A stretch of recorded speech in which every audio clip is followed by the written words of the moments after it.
My husband's private jet roared off, leaving me stranded in a stormy airstrip, laughing with his mistress on board. He thought I'd chase him. Instead, I rented my own jet to Dubai. Mid-air, his phone blew up. Leaked affairs, frozen accounts, revoked CEO title. Now he's grounded. Permanently. I stood on the rain-soaked tarmac, watching my husband's private jet roar into the storm clouds, his laughter still ringing in my ears as he departed with his mistress on board. In that moment, the jet, purchased with my father's company profits, became the perfect symbol of Robert's betrayal. As the aircraft disappeared into the dark sky, I knew with absolute certainty. He expected me to chase after him to beg for his return. Instead, I pulled out my phone to charter my own flight to Dubai. I had everything I needed to ground him, permanently. But my story didn't start here. It began 6 months earlier with my father's death and an inheritance that would change everything. The rain had pelted against the window of my father's hospital room as I clutched his hand for the last time. His fingers, once strong enough to build Hartwell Foods from nothing but a small sandwich shop into a regional powerhouse, now felt fragile in mine. The monitor flatlined, and just like that, I became both an orphan and the unexpected CEO of a multi-million-dollar company at 34. "Miss Hartwell," the hospital chaplain said gently, "would you like a moment alone?" I nodded, unable to speak through the knot in my throat. Dad had always told me I'd inherit the business someday, but someday was supposed to be decades from now, not after a sudden heart attack took him at 62. The first week after Dad's funeral passed in a blur of black clothes and casseroles. Robert, my husband of 8 years, handled everything. The funeral arrangements, the endless stream of visitors, even making sure I ate. "You don't need to worry about anything right now," he whispered, holding me each night as I cried myself to sleep. "I've got you." When Dad's attorney, Mr. Greenberg, called about the will reading, Robert took the day off from his accounting job to come with me. I gripped his hand under the conference table as Mr. Greenberg adjusted his glasses and began reading the document that would change everything. "To my daughter, Sarah Elizabeth Hartwell, I leave my entire estate, including 100% ownership of Hartwell Foods Incorporated." Mr. Greenberg paused to look at me over his glasses. "Your father was very specific that the company should pass to you alone." I felt Robert's hand tighten slightly around mine. Dad had always been fond of Robert, but he'd never offered him a position at the company despite Robert's not-so-subtle hints about wanting to leave his accounting firm. "The company needs fresh blood," Dad would say, "but family businesses need clear leadership." The weeks that followed were a crash course in food industry management. I'd worked summers at Hartwell Foods during college and had been handling marketing for the past 5 years, but suddenly I was responsible for everything. Supply chains, distribution contracts, personnel issues, and financial decisions that affected the livelihoods of over 200 employees. "You look exhausted," Robert said one night, massaging my shoulders as I reviewed quarterly projections. "Why don't you take a break? We could grab dinner at Antonio's like we used to."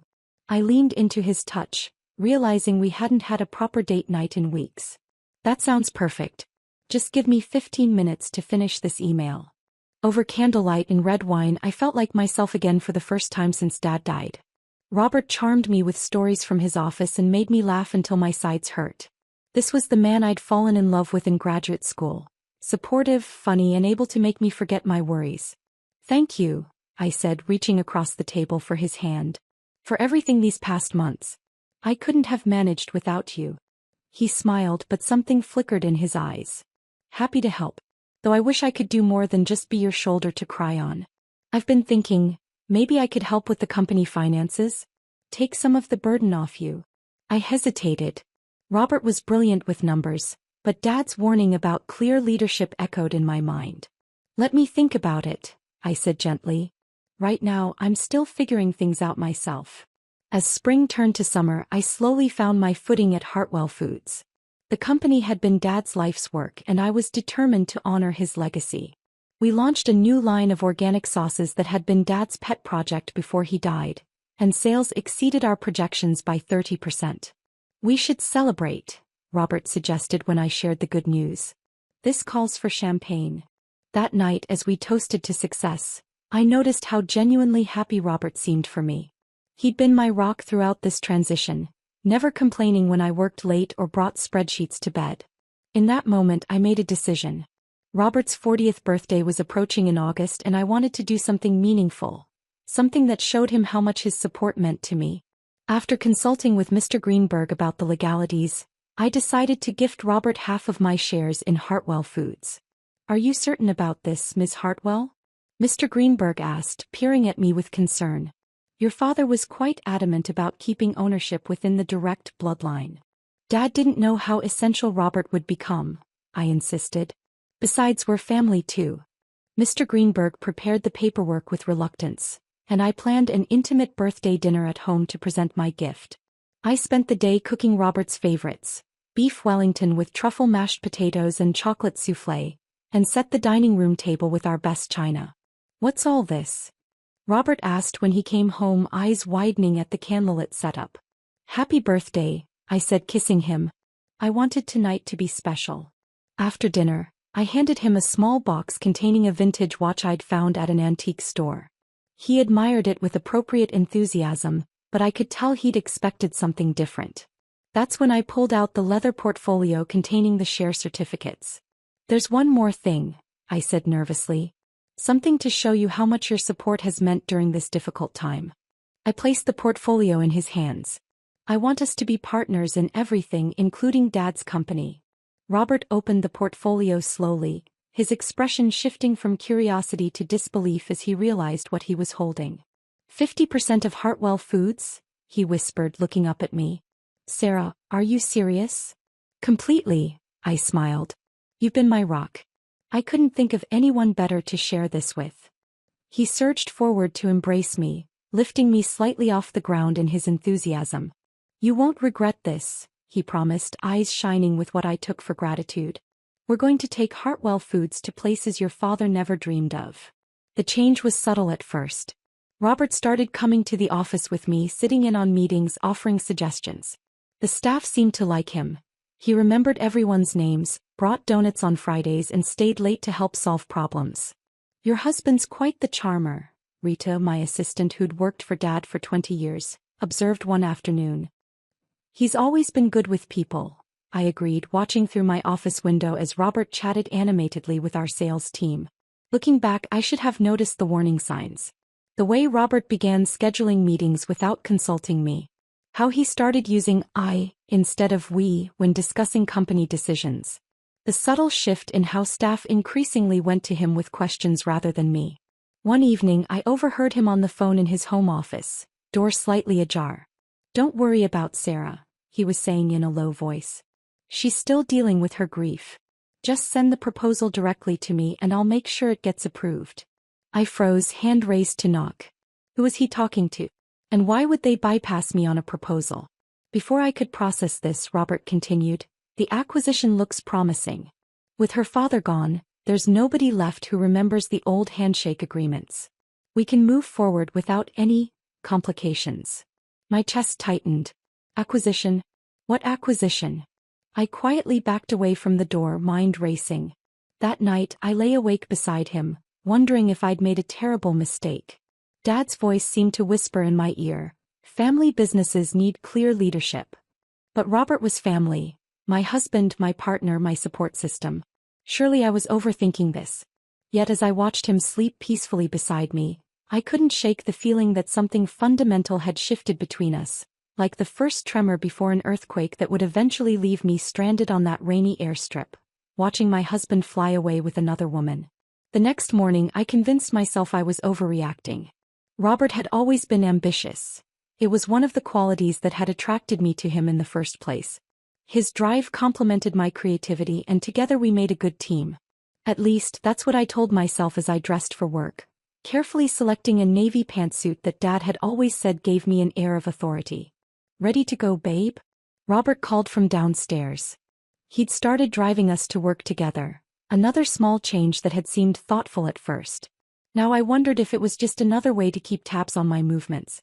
"Coming," I replied, taking a deep breath before heading downstairs. The subtle power shift at Hartwell Foods continued over the following weeks. Robert had converted a storage room into his own office, directly across from mine with glass walls that allowed him to monitor my meetings. He'd begun hiring new people without consulting me, including a striking marketing director named Vanessa Powell. Vanessa comes highly recommended, Robert explained when I questioned him about it. She worked wonders at Meridian Foods. Their market share doubled under her strategies. His hand rested possessively on Vanessa's shoulder a beat too long. I'm sure she's very talented, I replied, extending my hand. Welcome to Hartwell Foods, Vanessa. I look forward to reviewing your marketing proposals. Oh, Robert and I have already drafted the Q4 campaign, Vanessa responded with a practiced smile that didn't reach her eyes. He approved everything yesterday. I maintained my professional smile while feeling a knot form in my stomach. I see. Well, I'd still appreciate being kept in the loop on all major campaigns. This is still my father's company. Our company, Robert corrected with a tight smile. And of course we'll keep you informed. That evening over dinner I tried to broach the subject. Robert, I felt blindsided today about the marketing plans. We need to make these decisions together. Sarah, he sighed, setting down his fork. You've been so stressed lately. I'm just trying to take some pressure off you. Vanessa has brilliant ideas and I didn't want to bother you with routine approvals. Routine approvals? The Q4 marketing campaign is our biggest push of the year. I struggled to keep my voice level. Dad always said marketing was the heartbeat of the company. Your father ran things his way, we need to evolve. Robert's voice took on a patronizing tone I'd never heard before. Markets change, competition increases. We can't rely on outdated thinking anymore. The words stung like a slap. Dad had built Hartwell Foods through innovation and personal connections with clients. His approach wasn't outdated, it was the foundation of our success.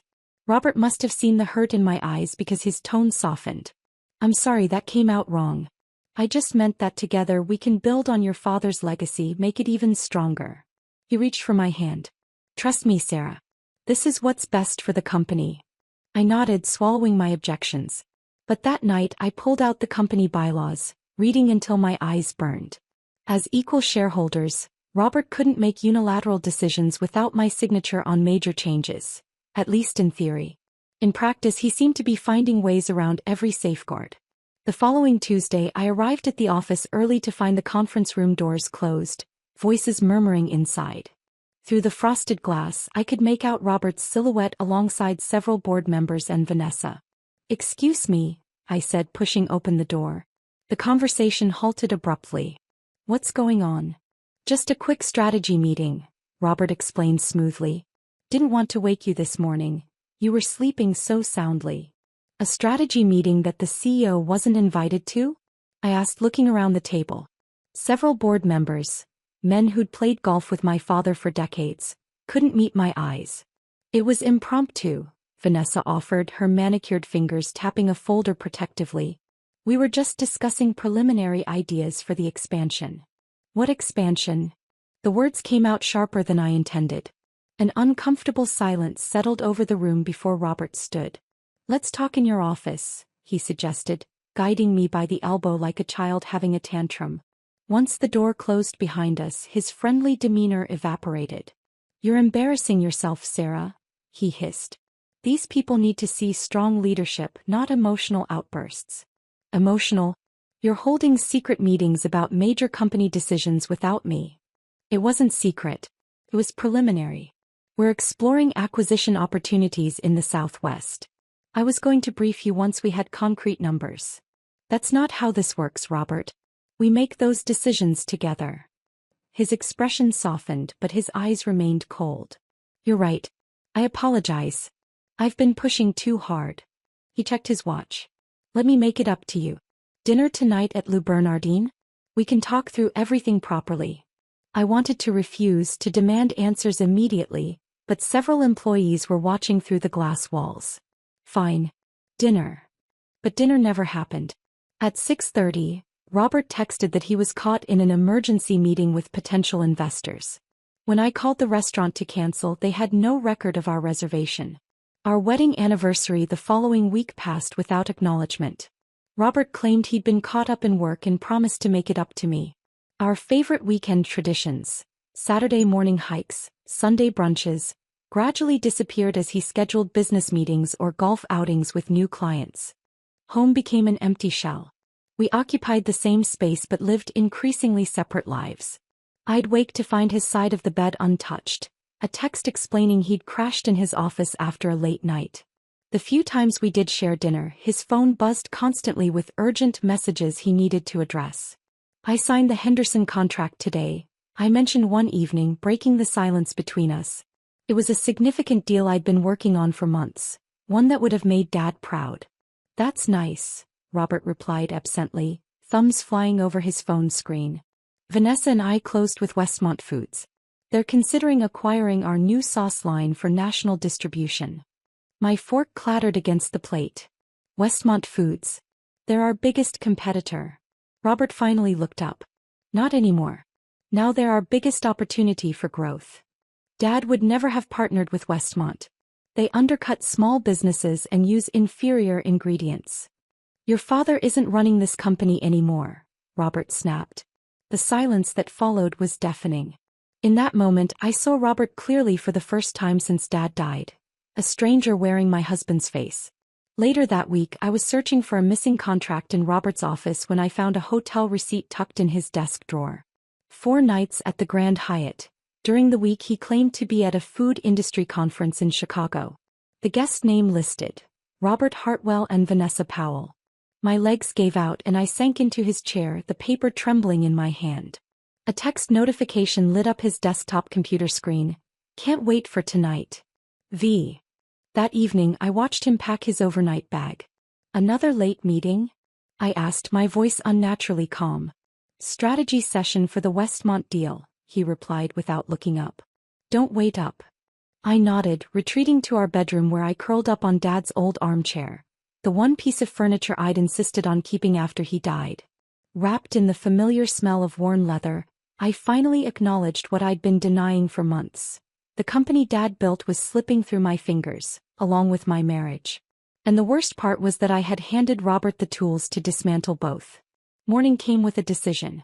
I could either continue pretending everything was fine while my world crumbled around me, or I could fight for what remained of my marriage and my father's legacy. I chose to fight. I waited until Saturday morning when Robert was home, nursing his coffee and scrolling through emails. I placed his phone face down on the table, forcing him to look at me. We need to talk about Vanessa, I said calmly. His expression flickered between surprise and anger before settling on something carefully neutral. What about her? I found the hotel receipt, Robert. 4 nights at the Grand Hyatt with her while you were supposedly at a conference in Chicago. He didn't deny it immediately, which somehow hurt more than any lie could have. It's not what you think, he finally said, rubbing his temples. We were meeting with Westmont executives. The company booked our rooms. On the same reservation? With 1 room key. My voice remained steady even as tears threatened. Robert's shoulders slumped. It happened once, Sarah. I was stressed about the merger negotiations, had too much to drink. It was a mistake. Once. I pushed the text notification I'd screenshot across the table. He stared at it, then at me, calculation replacing remorse in his eyes. What do you want me to say? That I'm sorry? Fine, I'm sorry. I want more than empty words, Robert. I want my husband back. The man who held me through Dad's funeral, who promised to stand by me through everything. Something genuine flickered in his eyes, a brief glimpse of the man I'd married. I don't know what's happened to me, he whispered. The company, the power, it's changed me. Then let's fix it. Together. I reached for his hand. We could try counseling. His fingers tightened around mine. Hey. For us. For what we had. Dr. Jensen's office became our Tuesday evening routine for the next month. In that neutral space with its calming blue walls and soft lighting, Robert seemed to transform back into the man I'd fallen in love with. Attentive, remorseful, committed to rebuilding our marriage. I've ended things with Vanessa, he told me after our 3rd session. Completely. I've even reassigned her to our Minneapolis office. I wanted to believe him, needed to believe him. Thank you, I said. That means a lot. For 2 weeks things improved. Robert came home on time. We cooked dinner together, watched movies, cuddled on the couch, even resumed our Sunday brunches at our favorite cafe. At work he included me in meetings, asked for my input on decisions and stopped contradicting me in front of staff. Maybe we're turning a corner, I told Rita one afternoon as she dropped off quarterly reports. She smiled, but her eyes held reservation. I hope so, Mrs. Hartwell. I should have heeded the warning in her tone. The following Monday, I arrived at work to find Vanessa in Robert's office, their heads bent close together over spreadsheets. When I entered, they jumped apart like guilty teenagers. I thought she was transferred to Minneapolis, I said after Vanessa left. The transition is taking longer than expected, Robert explained smoothly. She needs to train her replacement properly. That night, I confronted him again. You promised, Robert. In counseling, you promised you'd ended it. And I have. This is purely professional. The Westmont deal is complex. We need her expertise. Then why the secrecy? Why the guilty looks? Why lie about transferring her? I didn't lie. The transfer is happening, just not overnight. He threw up his hands. This is exactly why I didn't tell you. You overreact to everything. Overreact? You're having an affair with a woman you hired behind my back, making business decisions without me, and I'm overreacting? He stepped closer, voice dropping dangerously. You have no proof of any affair.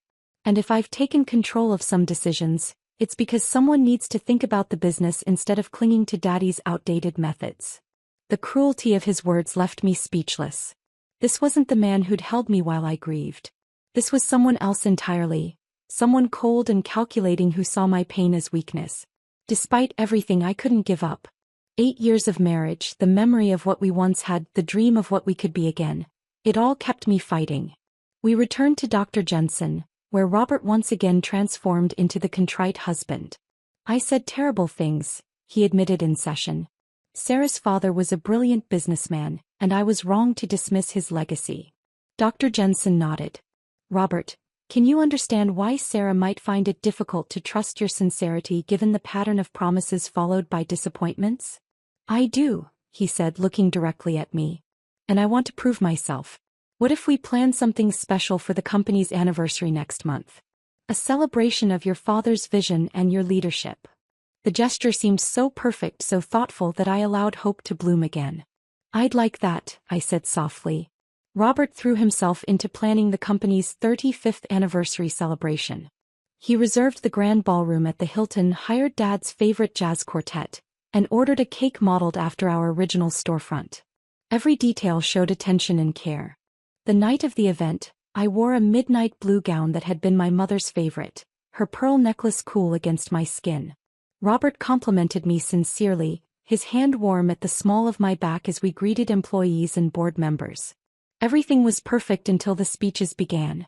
Robert took the stage first, champagne flute raised high. 35 years ago, Frank Hartwell started this company with nothing but determination and a signature sauce recipe, he began. The crowd applauded warmly. And today we honor that legacy by looking forward. Which is why I'm thrilled to announce that Hartwell Foods will be merging with Westmont Industries. Gasps rippled through the room. My champagne glass nearly slipped from my fingers. This partnership, Robert continued, will take us national, then global. And to facilitate this transition, I'm proud to announce our new executive team. I stood frozen as he introduced Vanessa as Executive Vice President and 3 Westmont executives as new board members. My name wasn't mentioned once. In one calculated move, Robert had announced a merger I hadn't approved and restructured the company without my consent. When he finally returned to my side, his smile was triumphant. Surprised, he whispered. How could you? My voice barely carried over the applause. The papers are already filed. Board approved it this morning in a special session. He clinked his glass against mine. Smile, Sarah. We're celebrating. That night, after mechanical goodbyes to confused employees, I locked myself in Dad's home office.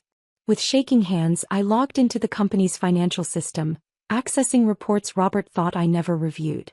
What I found confirmed my worst fears. Robert had been systematically moving company assets into new accounts where I wasn't a signatory.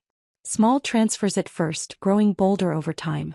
Most troubling was a newly formed offshore entity that now owned our patents and trademarks, including Dad's original sauce recipes. On paper, Hartwell Foods was becoming an empty shell, its value stripped away piece by piece. The realization struck me with physical force. Robert wasn't just betraying our marriage. He was orchestrating my complete removal from the company, ensuring that when he finally discarded me, I'd be left with nothing of Dad's legacy. Tears blurred my vision, but beneath the pain something else crystallized. A cold, clear determination. This wasn't just about saving my marriage anymore. Some things shouldn't, be saved. This was about survival. I spent the night compiling evidence, downloading financial records, taking screenshots of suspicious transactions, and copying emails I'd been blind to before.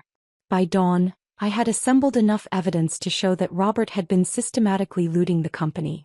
But confronting him with it would only warn him, giving him time to cover his tracks or accelerate his plans.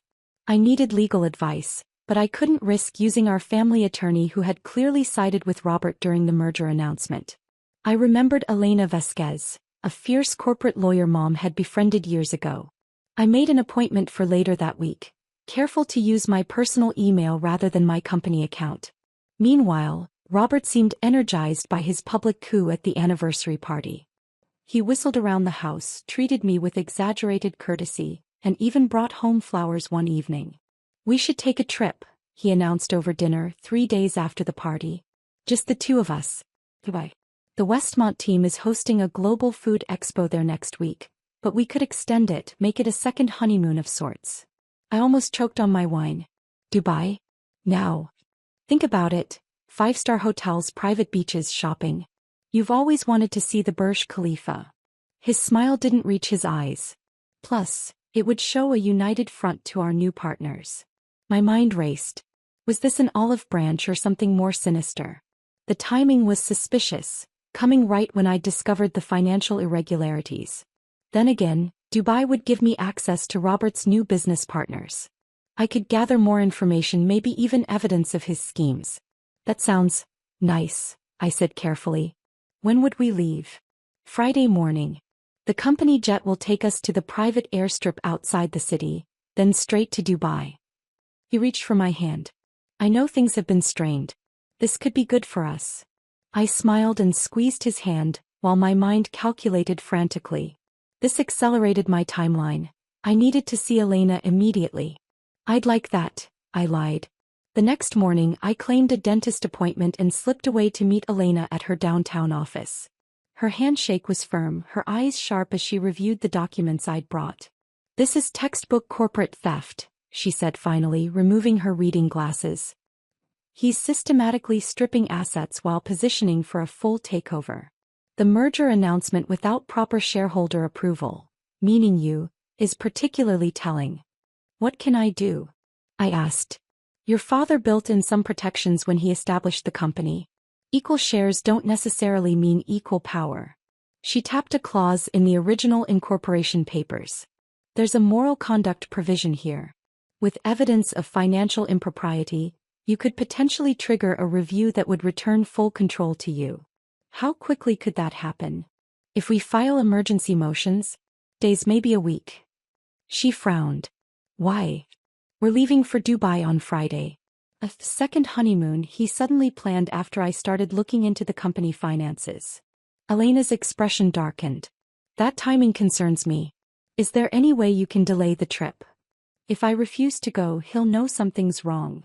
Then go, but be extremely careful.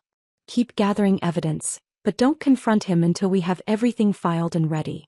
And Sarah," she hesitated, "make sure your passport stays with you at all times." The warning sent a chill through me. What exactly did Elena think Robert was capable of? Friday morning arrived with ominous dark clouds gathering on the horizon. Robert seemed unusually attentive, carrying my suitcase to the car, holding doors open, asking if I wanted coffee before we headed to the airstrip. "The weather report mentions possible thunderstorms," I noted as we drove. "Will that affect the flight?" "We'll get out before the worst hits," he assured me, one hand resting on my knee. The gesture felt possessive rather than affectionate. The private airstrip was small. A single runway, a modest terminal building, and a few hangars. Our company jet waited on the tarmac, its steps already lowered, the pilot doing final checks. The first fat raindrops began to fall as we pulled up. "Go ahead and board," Robert said, checking his phone. "I need to make a quick call." I nodded and stepped out into the increasing rain, pulling my light jacket tighter. The wind whipped my hair as I approached the jet, my wheelie bag bumping over the uneven pavement. Before climbing the steps, I glanced back toward Robert, still sitting in the car. That's when I saw another vehicle approaching. A sleek black sedan that pulled up directly behind our car. The back door opened and Vanessa emerged, her red dress vivid against the darkening sky, an overnight bag in hand. She hurried to our car, slipping into the passenger seat beside Robert. I froze on the first step of the jet stairs. Through the car's windshield I could see them laughing together, her hand reaching up to stroke his face. Then Robert looked toward the jet, saw me watching, and his smile faded. He said something to Vanessa, then got out of the car, leaving her inside. "Sarah," he called, jogging toward me as the rain intensified. "I was just telling Vanessa goodbye. She brought some contracts I needed to sign before we left." The lie was so blatant, so insulting that I couldn't even respond. I just stared at him, rain streaming down my face, mingling with tears I refused to acknowledge. "Go on board," he urged, taking my elbow. "You're getting soaked." I pulled away from his grasp. "She's coming with us, isn't she?" His face hardened. "The Dubai team requested her presence for the marketing presentations. It's business, Sarah." In a red dress. With an overnight bag. My voice was surprisingly steady. "Stop lying, Robert. At least have the decency to tell me the truth." Lightning cracked across the sky, followed by a rumble of thunder. The rain was coming down in sheets now. "Fine," he snapped. "Yes, Vanessa's coming. The truth is, she understands this business better than you ever will. She supports my vision instead of clinging to the past." "Our marriage vows, were those just the past too?" I asked. Robert stepped closer, lowering his voice, though the rain and thunder would have drowned it out anyway. "Look, I was trying to be kind. Make this easy. We can still present a united front in Dubai, settle everything quietly afterward. Nobody needs to know the details.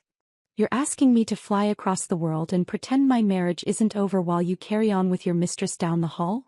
Don't be dramatic. It's a business decision like everything else." He glanced back toward the car where Vanessa waited.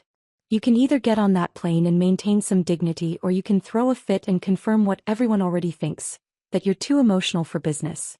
His words struck like physical blows. This was his plan, to humiliate me further, to use this trip to showcase my replacement both in the company and in his life. "Sarah." A voice called from the terminal building. I turned to see Mike Davis, the Airstrip manager who'd known my father, beckoning from the doorway. "Storm's getting worse. You folks need to decide if you're flying out or waiting it out." Robert turned toward the car. "We're leaving now," he called back, then looked at me. "Last chance, Sarah. On or off?" In that moment, everything crystallized. I stepped back from the jet stairs. "I'll pass." Robert's face darkened. "You're making a mistake." "No," I said quietly. "I already made my mistake. When I trusted you." He shook his head in disgust, then jogged back to the car. Within minutes, Vanessa had transferred to the jet, her red dress flashing like a warning signal as she climbed the stairs. Robert followed without a backward glance. The jet door closed and I stood in the pouring rain, watching as the aircraft taxied down the runway and took off into the stormy sky, carrying my husband and his mistress toward Dubai. "Mrs. Hartwell?" Mike approached, holding an umbrella over my head. "Let's get you inside out of this weather." The terminal building was warm and dry, the smell of coffee drifting from Mike's office. He handed me a towel and a steaming mug, concern etched on his weathered face. "Frank would have my hide if I let his little girl catch pneumonia," he said gruffly. "You okay?" The simple kindness broke something in me and tears came in earnest now. "Not really," I admitted. "But I will be." Mike awkwardly patted my shoulder. "Your dad was the best man I knew. Straight shooter, fair dealer." He hesitated. "Never much cared for your husband, if you don't mind my saying so." A surprised laugh escaped through my tears. "Right now, I don't much care for him either. What can I do to help?" Mike asked. "Need a ride back to the city?" I thought about Robert and Vanessa flying toward Dubai, confident they'd left me stranded and humiliated. They expected me to slink home defeated. To wait passively while Robert completed his takeover of the company in my life.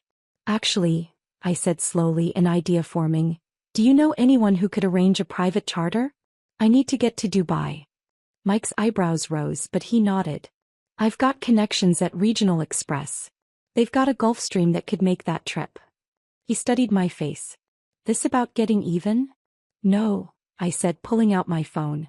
This is about getting what's mine. Mike's connections worked faster than I'd expected. Within an hour, a sleek Gulfstream G650 was being prepared for departure while I placed an urgent call to Elena. I need you on this flight with me, I told her when she answered. Robert's on his way to Dubai with his mistress. I'm following on a chartered jet. Pause. Sarah, are you sure about this? Flying halfway around the world in your emotional state. I've never been more clear-headed, I interrupted. But I need legal counsel and I trust you. I'll double your usual retainer. 3 hours later, Elena and I settled into the plush leather seats of the private jet. The storm had passed, leaving clear skies for takeoff. As we climbed through the clouds, I felt a strange calm replace the turbulent emotions of the past weeks. This wasn't about chasing Robert or saving my marriage anymore. This was about reclaiming what was rightfully mine. We have approximately 14 hours before we land in Dubai, Elena said, spreading documents across the table between us. Robert will have about a 5-hour head start. Good, I nodded. That gives him time to get comfortable, to think he's won. Elena smiled approvingly. I've been making calls.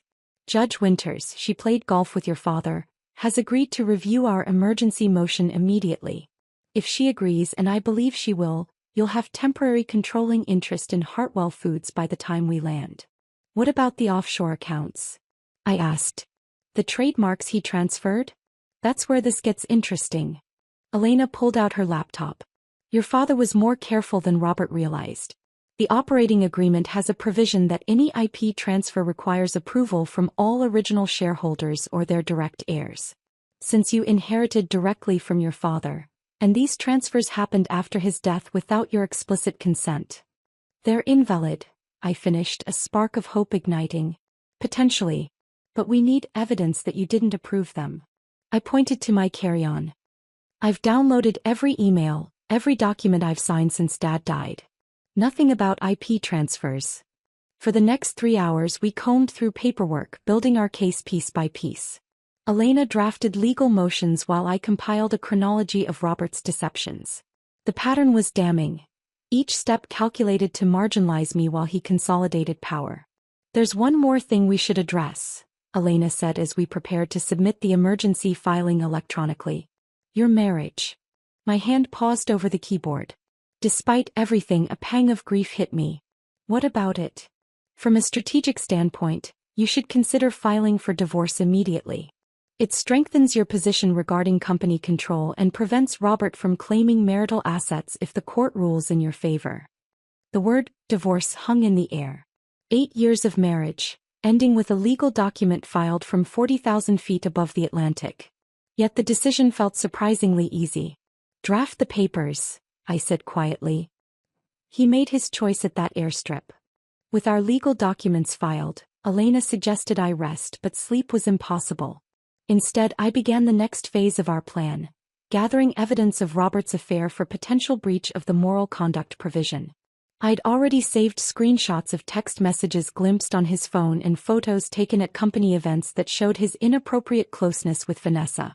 But I needed more evidence of their collusion in company decisions, proof that their relationship had affected business operations. I remembered Robert often working on his personal laptop, which synchronized to our home cloud storage. Had he been careless enough to leave a trail there? I logged in remotely and found a treasure trove of evidence. Emails between Robert and Vanessa dating back months before he hired her.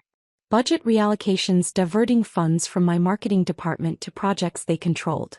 Draft agreements for the Westmont merger with sections highlighting how to minimize my role. Most damning was a PowerPoint presentation titled Hartwell Restructuring with a slide labeled Sarah Exit Strategy. It detailed 3 options: buy out my shares at a fraction of their worth, create enough corporate pressure that I would resign voluntarily, or, the option marked as preferred, use the Dubai trip to negotiate a private separation agreement, where I would cede control to avoid public embarrassment. My hands trembled as I downloaded everything, forwarding copies to Elena and to a secure email account I'd created. I was just closing the laptop when Elena returned from making calls in the private cabin section. We have news, she announced, her expression triumphant. Judge Winters has granted our emergency motion. Effective immediately, you have controlling interest in Hartwell Foods pending a full hearing. What does that mean practically? I asked. It means you can rescind any unauthorized decisions including the Westmont merger announcement. And you can restrict access to company accounts. She handed me a sheaf of papers. These need your signature. Then we contact the bank. By hour 10 of our flight, I had signed documents freezing the company's primary accounts, restricting Robert's access to corporate systems, and initiating a formal review of all transactions made without proper authorization over the past 6 months. Each signature felt like reclaiming a piece of myself. We should prepare a public statement, Elena suggested as we entered the final stretch of our journey. Something measured but firm that establishes your authority without airing all the dirty laundry. I nodded, thinking of the loyal employees who had looked confused at the anniversary party. They deserved to know that Hartwell Foods wasn't being sold off to the highest bidder, that my father's legacy would continue. As I drafted the statement, my phone pinged with an email notification. Our IT director, responding to Elena's request, had tracked login activity on Robert's company accounts. He was currently accessing financial records from his hotel in Dubai, likely preparing for meetings with Westmont executives. He has no idea what's coming, I murmured. That's the advantage of being underestimated, Elena replied with a smile. The last hour of the flight, I changed from my travel clothes into a sharp charcoal suit, one my father had always said made me look boardroom ready. I touched the pearl necklace at my throat, my mother's favorite, drawing strength from these small connections to my parents. You look formidable, Elena observed. I feel it, I realized, surprised by the truth of it. Somewhere over the Atlantic, the hurt and betrayed wife had been replaced by something stronger. A woman who knew her worth and was prepared to fight for what was hers.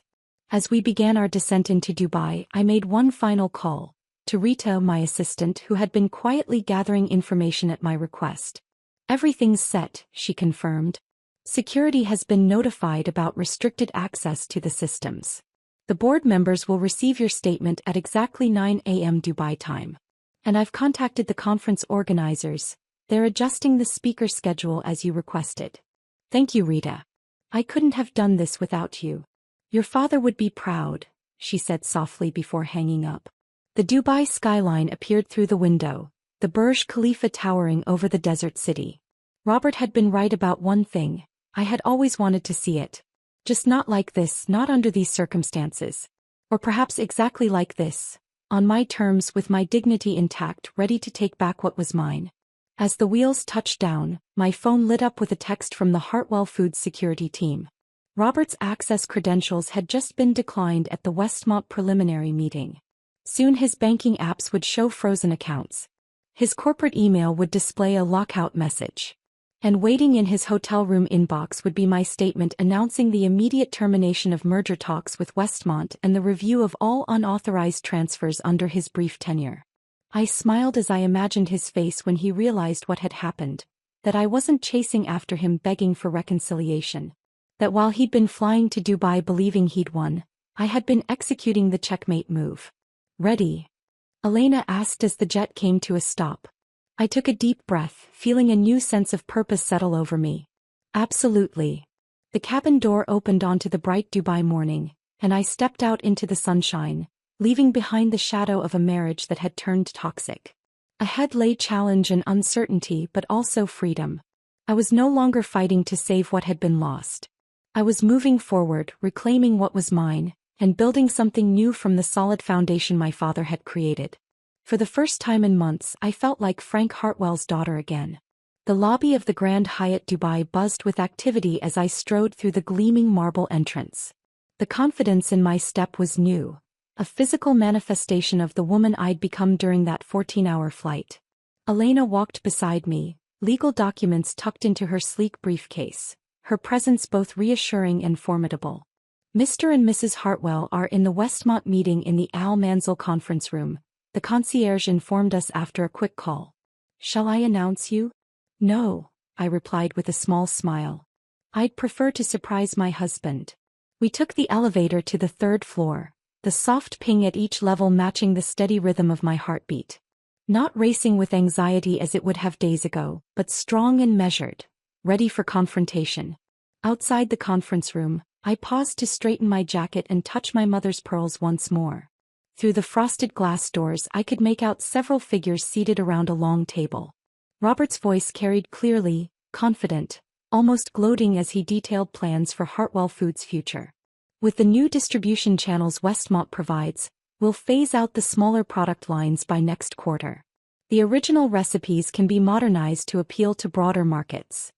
I pushed open the door. Every head turned as I entered, followed by Elena. Robert froze mid-sentence, his expression shifting from shock to confusion to carefully controlled anger. Sarah. He recovered quickly, flashing that charming smile that had once made my heart flutter. What a surprise. We weren't expecting you until later. Clearly, I replied, nodding politely to the Westmont executives who looked uncomfortably between us. Vanessa sat beside Robert, her red dress from the Airstrip exchanged for a sleek business suit, her hand protectively close to his on the table. Since you're here, let me introduce our partners from Westmont Foods, Robert continued smoothly. We were just discussing the integration timeline. There will be no integration, I interrupted, my voice calm but firm. The merger negotiations with Westmont Foods have been terminated, effective immediately. Silence fell over the room. One of the Westmont executives, their CEO, judging by his position at the head of the table, leaned forward. I'm sorry, Mrs. Hartwell, but your husband has already secured board approval for this merger. A board meeting called without proper notice to all shareholders. Elena stepped in, opening her briefcase. In violation of company bylaws. And who might you be? The CEO asked with thinly veiled irritation. Elena Vasquez, legal counsel for Hartwell Foods. She distributed copies of the court order to everyone at the table. As you can see, Judge Winters has granted emergency relief returning controlling interest to Ms. Hartwell pending review of numerous irregularities in recent company decisions. Robert snatched the document, his face darkening as he scanned the contents. This is ridiculous. You can't just. I already have, I said quietly. The company accounts have been frozen. Your access to corporate systems has been revoked. And the board has been notified of your immediate suspension pending investigation into financial improprieties. The room erupted. Westmont executives huddled together, whispering urgently. Vanessa's face had gone pale, her eyes darting between Robert and the exit as though calculating her best escape route. Robert pushed back from the table violently. We need to speak. Privately. I nodded, following him to a small sitting area in the corner of the conference room, still within sight but out of earshot of the others. What the hell do you think you're doing? He hissed, all pretense of civility gone. Exactly what my father would have done, I replied. Protecting what's mine. You'll regret this. I have contracts, agreements in place. Unauthorized agreements. Made without proper approval. I leaned closer. I found your Sarah exit strategy presentation, Robert. Very thorough. Particularly the part about using this trip to pressure me into signing away my rights. His expression faltered for just a moment before he regained his composure. We could have done this amicably. Now you're forcing a public battle that will damage the company's reputation. Is that what you want? What I want, I said steadily, is for you to step aside gracefully. Resign your position, agree to the divorce terms Elena has drafted and walk away. In return, I won't pursue criminal charges for the financial manipulations we've uncovered. You're bluffing, he scoffed. What financial manipulations?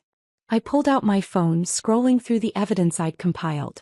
Unauthorized transfers to offshore accounts. Trademark assignments without proper approval. Shall I continue? The forensic accountants will find everything, Robert. As the reality of his situation dawned on him, I saw something I'd never witnessed before. Genuine fear in Robert's eyes. His carefully constructed house of cards was collapsing around him, each card bearing the name of a lie he'd told, a betrayal he'd enacted. You need me, he said finally, his voice less certain. The board trusts me. The Westmont deal can't happen without me. The Westmont deal isn't happening at all, I corrected him. And as for the board, I checked my watch. They should be receiving my detailed report right about now, including evidence of how you've been systematically undermining the company since Dad died. From across the room, I noticed the Westmontso ending a phone call, his expression grave as he whispered something to his colleagues. Their postures changed immediately, shoulders stiffening, faces closing. Robert saw it too. "What did you do?" "I protected our company. The way Dad raced me to do." I stood up. "Your return flight has been booked for tomorrow morning. First class, commercial. The company jet is no longer at your disposal. You can't just." "I can. I have." I turned to walk away, then paused. "Oh, and Robert? Your company credit cards have been cancelled. You might want to check your personal accounts too. It seems the bank had some concerns about recent unusual activity." I rejoined Elena at the table, leaving Robert standing alone, his carefully cultivated power evaporating in real time. The Westmontso cleared his throat awkwardly. "Mrs. Hartwell, in light of these developments, I think it's best if we postpone any further discussions." "Mr. Chambers, there's nothing to postpone," I replied firmly. "Hartwell Foods is not for sale or merger. However, I'd be happy to discuss potential distribution partnerships that don't involve corporate integration." He studied me for a moment, then nodded with what looked like respect. "Perhaps we can schedule that conversation for another time." As the Westmont team gathered their materials, Vanessa sidled toward the door, clearly hoping to slip away unnoticed. "Ms. Powell," I called, stopping her in her tracks. "Human Resources will contact you regarding the termination of your employment. Please ensure all company property is returned before you leave Dubai." She flushed, glancing toward Robert, who stood frozen in place, still processing his fall from power. Without a word, she hurried from the room, loyalty evaporating in the face of consequence. When the last Westmont executive had departed, I turned to Robert. "You should know, the locks at the house have been changed." "Where am I supposed to go?" he demanded, the entitlement in his tone almost laughable now. "That's no longer my concern." I gathered my things, prepared to leave him standing alone in the emptying conference room. "Sarah," he called as I reached the door. "I built that company with you. It's as much mine as yours." I paused, turning to face him one last time. "No, Robert. You tried to steal what my father built. There's a difference." I let the truth settle between us. "You're grounded, Robert. Permanently." As Elena and I walked through the hotel lobby toward the bright Dubai sunshine, a weight lifted from my shoulders. For the first time since Dad died, I felt truly capable of carrying his legacy forward while creating my own. "What now?" Elena asked as we stepped outside. I looked up at the impossibly tall Burj Khalifa, stretching toward the sky. "Now we rebuild. My way." 3 days later, I returned to our headquarters, stepping into the familiar lobby with new purpose. Rita greeted me with a warm hug and a stack of messages. "The board wants to meet this afternoon. They've reviewed everything and are prepared to ratify your full reinstatement as CEO," she reported. "And Mr. Greenberg called twice. Robert signed the divorce papers without contest." "He didn't have much choice," I noted, glancing through the glass walls of what had been Robert's office. The maintenance crew was already removing his nameplate. "Your father's office is ready for you," Rita said, following my gaze. "Unless you'd prefer to keep yours?" I considered the question. Dad's corner office represented tradition, stability, legacy. My current space reflected where I'd started in this company, the marketing department that had been my domain before all this began. "Have them move my things to Dad's office," I decided. "But first, let's call the design team. I think it's time for some updates." Rita smiled knowingly. "Honoring tradition while embracing change?" "Exactly." I touched my mother's pearls, a tangible connection to my past. Dad built something amazing, but now it's my turn to lead. That evening, I stood at the window of the office that had once been my father's and was now irrevocably mine. The view of the city stretched before me, lights beginning to twinkle as dusk settled. On my desk sat a framed photo of Dad at the original Hartwell storefront, his proud smile captured forever. Beside it, I placed a new frame containing the first executive order I'd signed today.